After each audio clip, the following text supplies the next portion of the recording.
Pahalı seyirciler, isterim söylemeye size bir şiir. Vardı bu yerde bir adam, adı Vartimey. O varmış kör ama Allah açtı onun gözlerini. Vartimey. Yerihon'da yaşardı bir adam, adı Vartimey. Gözlerinden görmezdi. Ne zaman akşam sabah o bilmezdi. Yakın onların gözlerinin suratlarını o göremezdi. Vartimey her gün kösteklenerek lazımdı bir uzun yol yapsın. Kasabanın kenarına çıksın, otursun. İnsan geçerken onlardan acınlık istesin. Vartimey pek isterdi işlesin. Kendine yemelik kazansın. Vartimey'in yanından çok insan geçerdi. Onunla lafa durardı. O da onlara sorardı. Yani gidersiniz? Yandan gelirsiniz? Hem de nasıl yeni iş işidersiniz? Bir gün kafaları sokuldu, ona da dedi. Vartimey, Nazaret'ten İsus işittin bir şey? İşitmedim. Kim oya sordu Vartimey. İsus, o bu yerde çok gezer, hasta alıştırır, sakatları ayağa kaldırır. Kâr bir kör adamın gözlerini açtı. Vartimey açan işitti, pek sevindi.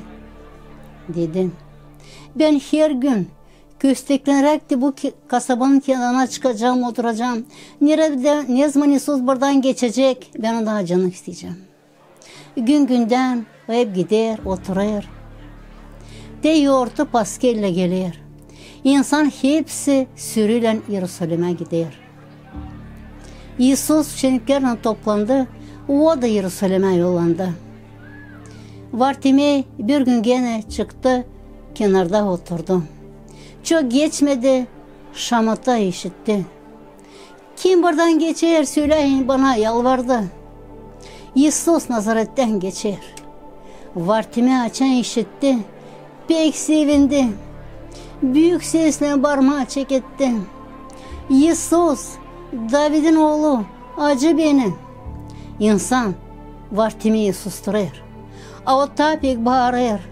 İsus, David'in oğlu, acı beni. Hristos onun sesini işitti, durgundu. Getirin onu bana. Buraya dedi. Tez gittiler. Hadi kalk Vartimey dediler. İsus seni çağırır, bekler. İsus'un yanına Vartimey'i getirdiler. İsus Vartimey'e bakıyor. Nasıl sen benden istersin der. İsus, ver bana görmek. İsterim görme. Cevap verdi Vartimey. Herisi sen oldun. Hepsi insanlar susarlar. İsus'a bakarlar. Nasıl acaba İsus yapacak derler. İsus Vartimey'e dedi. Kabul et görmek. Senin inanın kurtardı seni. O saat Vartimey'in gözleri açıldı. Vartimey yaşamasında ilkin İsus'u gördü. Pek sevindi. Hani onun gözleri açıldı. Birden tabii ki adam İsus Hrisos'un ardına gitti. O palacan, yerlim senin de duhovni gözlerin kapalısıydı. Bağır Hrisos'danca Vartimey bağırdı. Hristos senin gözlerini açacak. Sen olacaksın kısmeti daha bu yerden. Hem de divet şu mutlu göklerden. Amin.